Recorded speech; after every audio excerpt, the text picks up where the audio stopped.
Hey everyone, my name is Roshan Ganu, and I am a multimedia artist based in the Twin Cities and originally from Goa. I really want to thank Christina Schmidt for inviting me to speak to your class. The class sounds really interesting and nurturing and insightful. And I'm grateful to you that I can be a small part of your curriculum. Let me start by sharing my screen. So also, I am not in Minneapolis at the moment. I'm in my hometown. So if you hear any like dogs barking, birds chirping, any traffic, etc., please ignore that. Um, all right. So my name is, like I said, Roshan. It is coincidental that my name in Farsi actually means illuminated, something that has a lot of light. It is a coincidence that I work a lot with light and darkness. My main medium is video, but I work in a very interdisciplinary way. Even though I lead with video, there's sound, painting, sculpture, installation that are in service of video. And I call myself a multimedia artist because I'm working with video, sound, installation. So it really is a multimedia interdisciplinary installation. Um, I would like to start out by mentioning this concept, which is the cinema of Prayog. This term was coined by Amrit Gangar, who is a Mumbai-based film critic, scholar, um, historian, writer, etc. And he says that he uses the Sanskrit word. For those of you who are unfamiliar with Sanskrit, Sanskrit is an ancient language that predates most Indian languages. So, um, Prayog is a Sanskrit word which could mean experiment or use or put together or design or cause or effect or performance or play or representation or practice. So the cinema of Prayog really is a much more expanded, wider, deeper notion of expression than experimental cinema. Now, Amrit Gangar is really talking about this in the context of cinema, but since I work in video, Amrit, I use Amrit Gangar's concept of cinema of Prayog, um, expanded into the video field as well, which he does as well. Um, but it is called cinema of Prayog, not video of Prayog. So I thought I would mention that. So this idea of Prayog really grounds my work, where all the contrasts that I live through, which is my life in Goa and my life in Minneapolis. Both of these contrasts coexist. Video, along with many other forms of media, coexist. Sound, along with performance, with paintings. It really is a multimedia, interdisciplinary conversation between mediums, concepts, and narrative. The first project I would like to share with you is that of a material, neon, which was used to really explore the consciousness of the word utkantha. So the script that you see on screen here on the right is it's pronounced as utkantha, which means an impatient longing. Now, when you grow up in a very, very tropical environment, and when you move to like a very tundra-like, very cold environment, it it moves something in you. There's a sense of isolation. There's a sense of longing for greener spaces and just more density and chaos, which is what my life back in India is. Um, so there is a stark contrast between these two realities. And the word that came to mind was utkantha, which is an impatient longing. This is an example of where I'm trying to um, use a material um, that has an inherent language embedded within it, such as neon, I'm really interested in materials that hold emotion, that have a language of its own, because ultimately I do feel that I am connecting with my audience through a consciousness rather than just a mere didactic linguistic language. In this work, titled Utkantha, I did not have a translation given to the people, to my audience, and people were welcome to kind of bask in this light.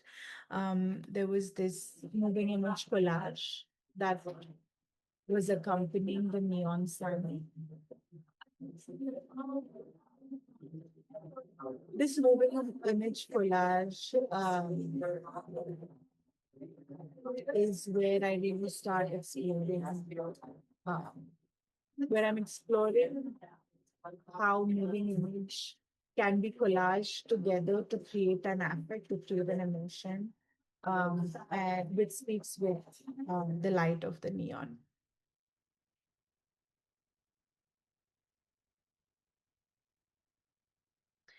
Um, Another project I thought I would share is because I'm talking about longing and the contrasts of green and black and white, was my latest show at the Minneapolis Institute of Art, titled Ratrani, the Night Blooming Jasmine.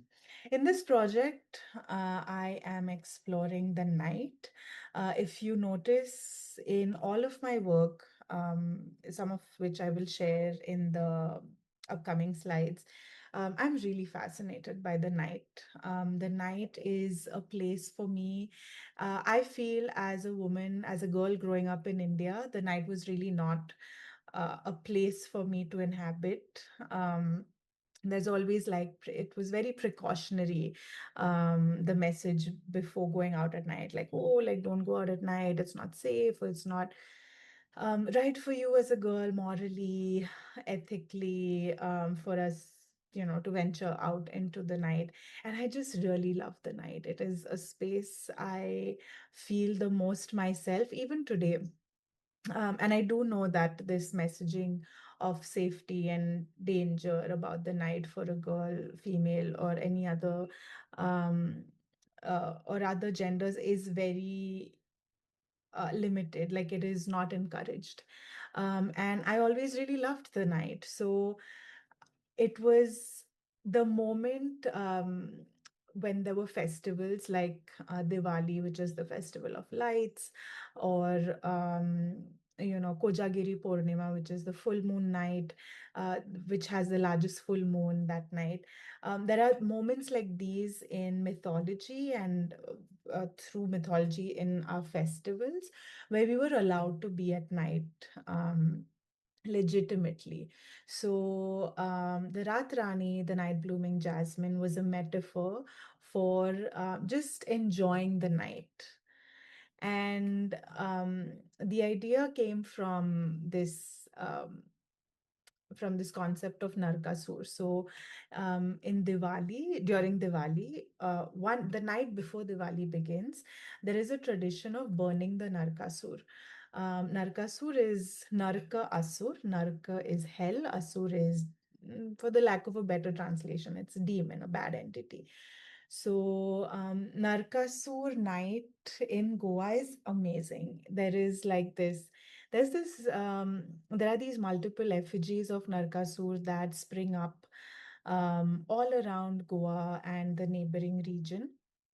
And these large haystack effigies, they're built with like haystack or newspaper, hay, any like combustible material that you can find around your house or in the neighborhood.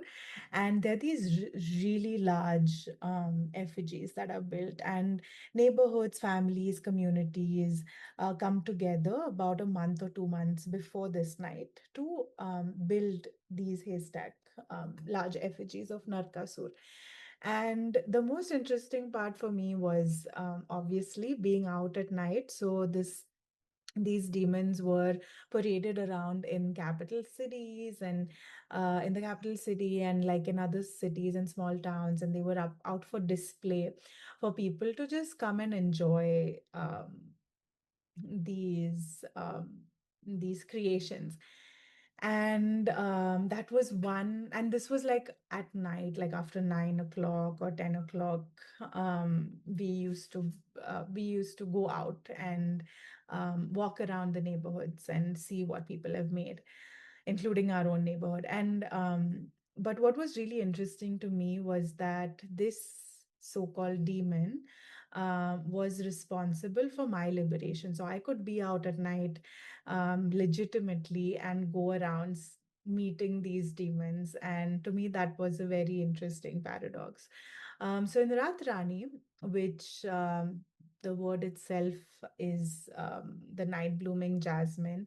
Rat Rani, Rat is night, Rani is queen, so the queen of the night, which is what the night blooming jasmine is called in Marathi, in my native language.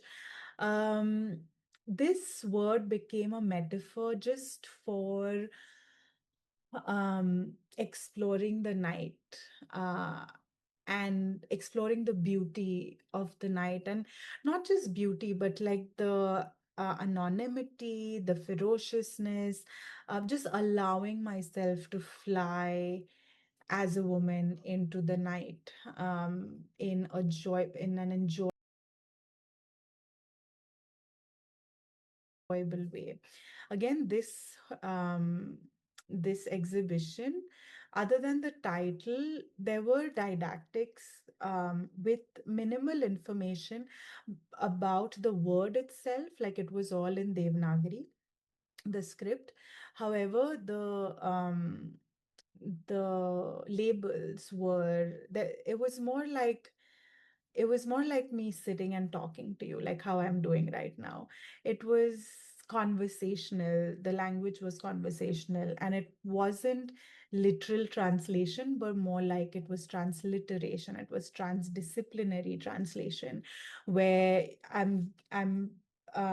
have a word like Ratrani, the night blooming jasmine, but the whole exhibition is really an evocation of the emotion and the consciousness behind that word rather than the literal translation of it. This is the painting from the show. This is called Narkasurachi Ratra, which is the night of the Narkasurs. Um, I'll play a little clip from a video that was a part of the exhibition. The video is created based on a Zatra. Zatra is a fair, like a village fair. And this one is based on the Bodgeshwar Zatra in Mapsa in Goa. And it is about exploring the Zatra as a space at night, because the Zatra goes on till 2 and 3 in the morning. So let's just take a small look at this moving image collage. Um, yeah.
The sense of wonder, amusement, absurdity, um, whimsicality, these are words that I really associate with everyday life. And that is where the richness in everyday life and within these mundane, seemingly inconsequential moments are illuminated by these absurdities. And that is how I perceive these moving image collages. They're all built out of real world footage, but they are built into these dreamscapes um, of thought and liberation and insightfulness and freedom. I wanted to share one more, a very short video, which I mean, the video is much longer, but I'll share a short snippet where really speaking in an interdisciplinary way, like why I really emphasize on the word interdisciplinary is there are I believe that all many different disciplines and people of different backgrounds, not just artistically, but age-wise, abilities-wise, have an entry into the work, into my installations. And whether it is a sculptor, a painter, a performance artist, a sound artist, a video artist, a filmmaker, to really underline the meaning of cinema.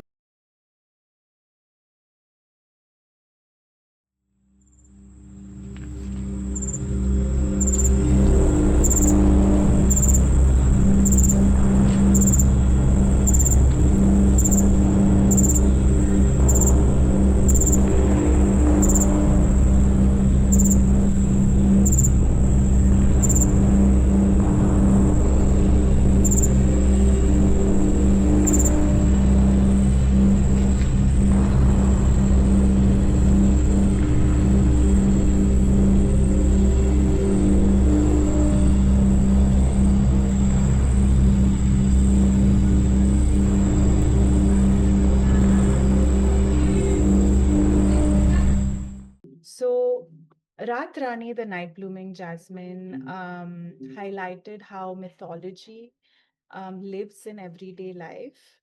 Um, and like I was talking about the absurdity and the whimsicality coming together in the form of mythology, but mixed with the everyday, with my body, sound, um, soundscapes, and all of these brought together with language.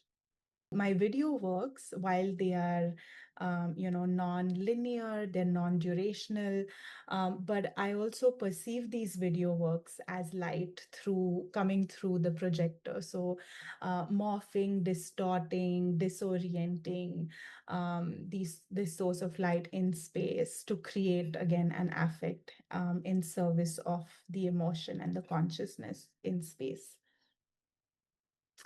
The audience is an important aspect of the work. Um, in literature, they say, right, the author is dead. So once an author writes a book and the book is out in the world, there's little to no control that the writer has on the book. Other than taking responsibility, of course, and but that's kind of how I perceive these installations. Once they're, I'm like a choreographer in space or a filmmaker in space. I bring it all together and then it's out there. And much like any form of art, but this is really cinema of prayog and very interdisciplinary. So it is a physical experience for people to walk into the space. Um, and listen, touch, feel, hear, see, use their senses to really understand the concept, narrative, or non-narrative in space. And I do think the audience plays a big role and also does about 40% of the work in by by relating to the work and experiencing the work and bringing their own pasts and presents and futures into this space.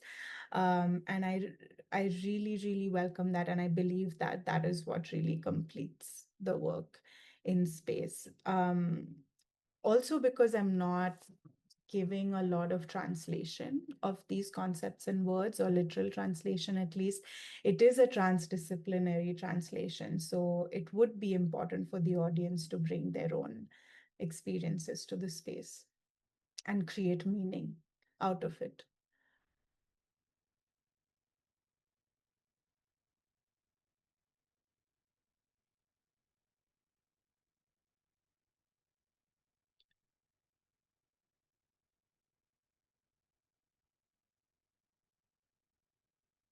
These were the sculptures that were part of the show. Speaking of moving between homes and environments and their contrasts, um, the work in the middle, so her name is O, and Ratrani on the right. Both of these were created during the monsoons in Goa. So I created these at a clay studio in Goa. And the one on the left, which is Vadakade by the Banyan, that was created in Minneapolis.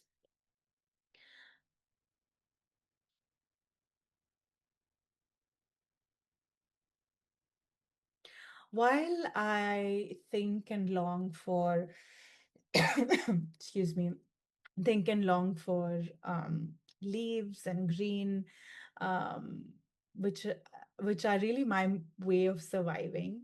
Winter lives on.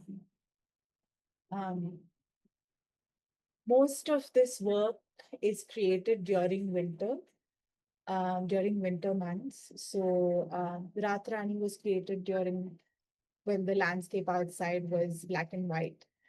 Um, Utkantha was created when everything was in lockdown and everything outside was black and white. Um, I have now, I have um, this system in place now about after moving around for about 15 years of my life. I have moved every 2 or 3 years, except for living in Minneapolis for the past 7 years. This is the longest I've lived in any place. So when you move around so much, there is a dialogue that is built with when you're confronted with a new environment over and over again. So, um, since I don't give much literal translation and I'm really interested in transdisciplinary translation, I was curious to see if this logic holds up when I go to a different place. So, on the left, we have the Mississippi from the Stone Arch Bridge, and on the right is the Mandovi River, which is one of the central rivers in Goa. And this is what you see in like this space over here. That is Panjim city, which is the capital city of Goa. Um, Water really characterizes my everyday, along with um, leaves and green and everything. So I did want to see if this logic of creating a space and installation with a dialogue with space, place, and time. I was interested in seeing, since now, okay, I'm thinking about Goa, I'm thinking about Minneapolis. These are both my everyday spaces. What if I take a completely different place? Say I go to a completely different place, and will this logic still hold up where I'm still where I'm meeting people in in these installations, but I but I'm not giving them everything. So I was curious to see if I don't go to Goa, if I'm not in Minneapolis, if there's any other place, how would it be? So I did this residency in Egypt, in Cairo. This is the River Nile, a beautiful, energizing, magnanimous river, ancient river, as we all know. This is the heart of Cairo, and this was in December 2024. And while I was traveling to Cairo, it was a research residency. So while I was traveling to Cairo, I was really looking for some kind of overlap. How do I build a relationship with this place to a place I've never been? I had never been to Cairo before this. I don't have any knowledge of any roots I have in Egypt. And I was really excited to find out, but I did know about the shared history, my part of the world, which is India and Egypt share, like right from the Middle Ages, from the medieval times, up to pre and also pre like European colonization. We've had a very rich history of exchange through trade and food and everything, and like conquests and everything. So I was really curious about what this place might have. The Nile felt very familiar, obviously, like I said, like the Mandovi, like the Mississippi, both really large and effervescent rivers, who have, given civilizations a lot of, um, who have helped a lot of civilizations through transportation and food and everything. So while I was researching these overlaps and looking for a connection, I found Khedive, or the Zamalek tree. Zamalek is a very affluent part of Cairo, and there is this tree, which is a banyan tree. It's an Indian fig tree called the banyan tree, right in the center of Zamalek. And it's very popular among tourists, but nobody really knew what it was called, other than the Zamalek tree or Khedive. So Khedive Ismail in the year 1868 was going through like an urbanization phase of Cairo. So Khedive Ismail was the king at the time, and he wanted to urbanize Cairo and make it like Cairo was in like the Sahara Desert, right?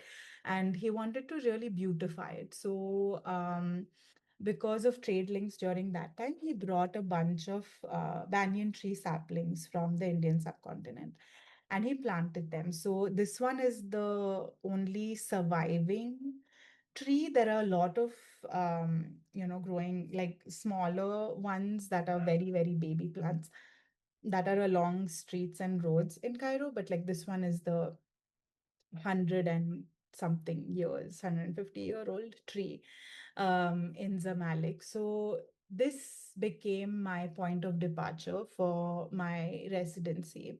And I created this moving image collage with the banyan tree at the center and the whole idea or the feeling of Cairo around it. It does have sound, which this particular video does not have sound, but it did have global sound. Um, this is the mausoleum of Shagarat al-Dur, who was the first and only known female ruler of the Islamic Empire. She was Fatimid, which was a slave dynasty. And she was a ruler, and this is her mausoleum. This is the view from the citadel, which is again in the heart of Cairo. This is a banyan tree from my ancestral village. If you've seen any of my other moving image installations, you must have noticed this artifact appearing or reappearing in those spaces. And yeah, everything was shot and created in Cairo. فرنجي وقف انت في مشكله وانت داخل تساعد مش هتلاقي ده فرنجي وقف انت في مشكله وانت داخل تساعد انسان مش هتلاقي ده يعني احنا عارفين نتكلم هنا مفيش اوبشن انك تتكلم يعني احنا عارفين نتكلم. This was the installation at Madrar Contemporary Art, which is an art gallery in Cairo. And اللي هم احسن شغل في الدنيا اللي هم احسن شغل في الدنيا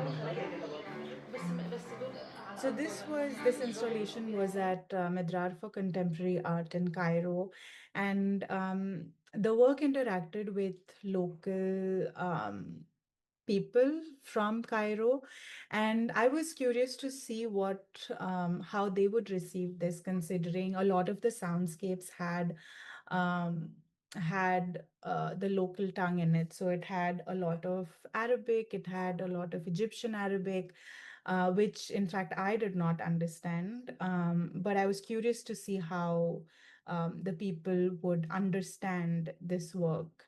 On the right here, you see is the Arabian Sea. And a part of the Nile, and here you have the moving image collage. The Arabian Sea is what brought me to Egypt, and that is where most of our trade and business took place over the sea. And this is the moving image collage I had created during the residency. Um, it did hold up. It did hold up. So even though I did not fully understand the language of the place, but the strategy of bringing together these components by centering the banyan tree and relationally creating this work with other artifacts and ideas from the place um, brought a certain brought this camaraderie with the audience there. They did not know me, but they knew the sounds, they knew the place, and they learned something new about the banyan tree, which they had no idea about. So that kind of was a relationship building. The same work was this was funded by my MCAT Jerome Fellowship. The residency was partially, and then showed this work after Cairo. I showed it in at the MCAT gallery in 23-24. Um, this is the installation from the MCAT gallery.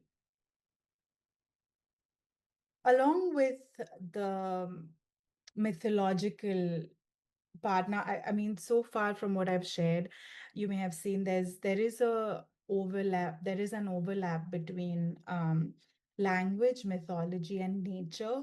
A lot of our mythology is rooted in nature. A lot of most of our all of our mythological characters are forces of nature or are related to forces of nature or have a force of nature as their vehicle or their power or superpower, etc. So I, for the first time in my life, I went upstate, like in Minnesota, and I did the whole North Shore Drive, and I was absolutely struck by Grand Portage, Minnesota, and Lake Superior. It completely quizzed me and made me question what I knew. I've already mentioned, like you've seen the Mandovi River. It connects with the sea, and we're very familiar with water bodies. Water bodies really, we know them at the back of our head, like whether it's a barge or boats, navigation, like nautical vocabulary. These are parts of like Goan person's everyday life. But when I visited Lake Superior, I was completely blown away by the seaness of Lake Superior. Like it felt like the sea. And in Goa, we don't have too many lakes, but and whatever lakes we have are all landlocked and they're much smaller and they're more recreational. While the sea was really a way um, to dream, to think of limitlessness, to think of what might be that's what I used to do, like go to the beach and just imagine, let my imagination run wild, like what could be on the other side of the sea. Um and that is when I first, I guess, I can think of how I um, started forming a connection with people I did not know. So sea is so limitless, but on the other side, there is someone or people who don't look like me, who don't sound like me, but it's such an exciting possibility that who they might be. And Lake Superior made me feel that way. But at the same time, I was like, but this is a lake. Um, and if this is a lake, is this a small sea, or is the Arabian Sea a very large lake? The only thing that differentiates a lake from the sea is the saltwater content. But at the same time, there is a lake called Chilka Lake in the northern part of India near Tibet, where uh, that is a saltwater lake. So it really made me question the meaning of words and what I already knew, which led to this um, exploration, contemplation, exhibition called Samudra, a gathering of waters. This was held at Sofka Gallery in Hamlin University, and it brought together these two bodies of water. To the left is Lake Superior, and to the right is the Arabian Sea. Um, and the ever present moon. And it was a space to come and contemplate bodies of water and what they mean to you, and what they evoke in terms of reality and illusion.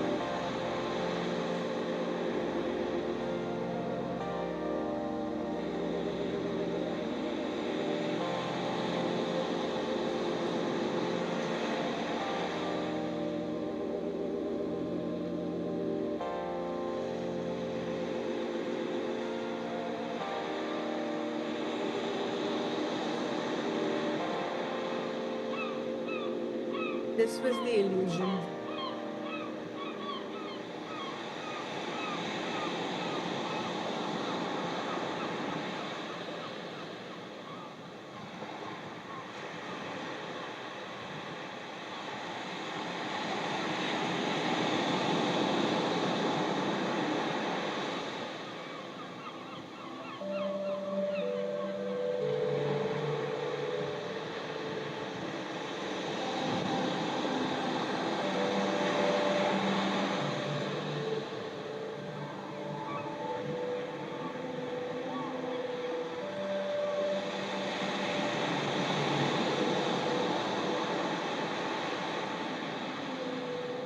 This work called Samudra, a gathering of waters, used mirrors, light in the form of projection and spotlighting and sculpture, and of course video to create a space of um, contemplation of words and water bodies.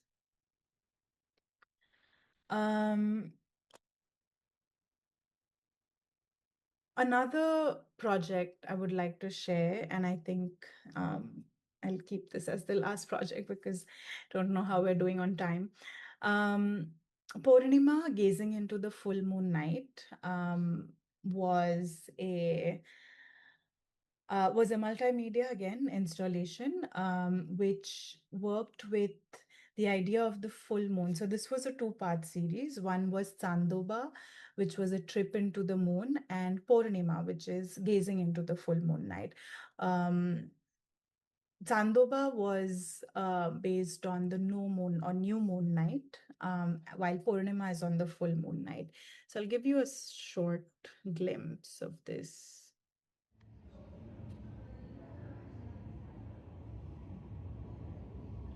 In all of these works, where, as you can tell, projection and light plays a very, very important role. But it's not just about sitting and contemplating. Um,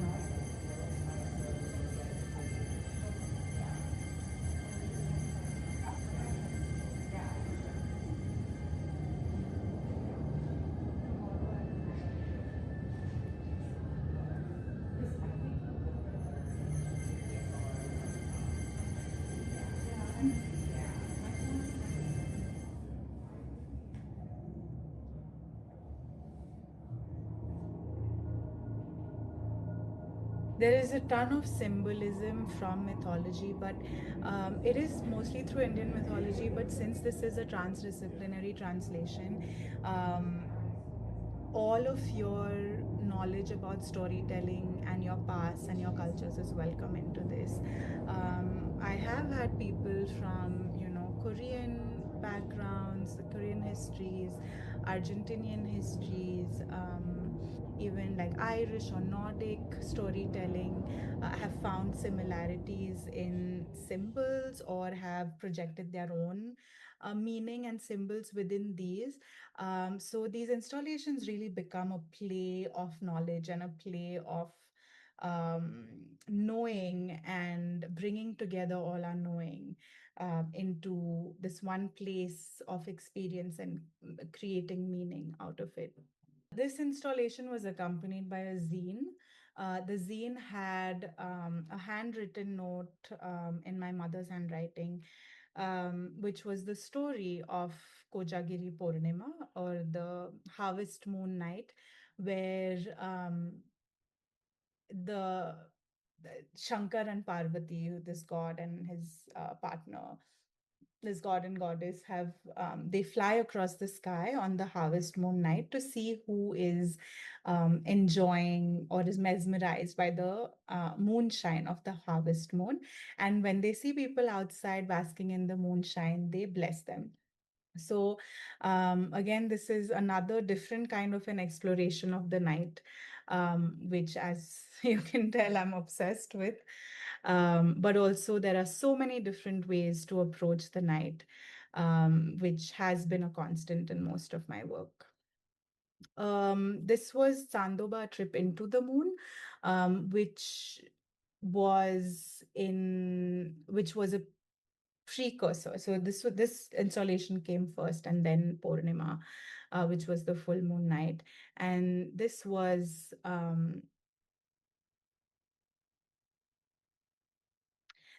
a project that was based on the a children's poem called Chandoba Chandoba Bhaglaska. This also had a zine with this poem um, given on a zine.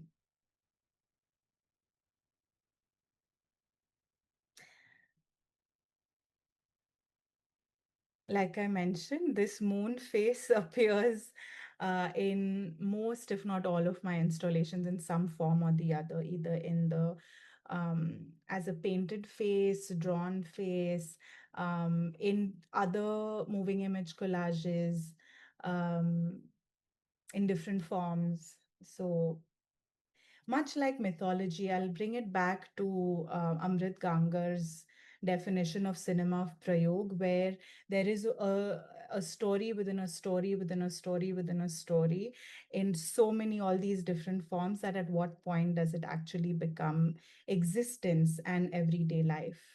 With that, I will end my talk. Thank you so much for listening. If you have any questions, you can feel free to email me. My email is on your screen.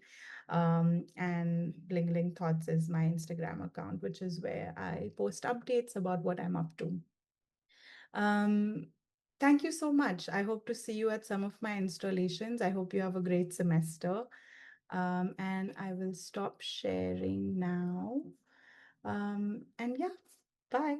Have a great class.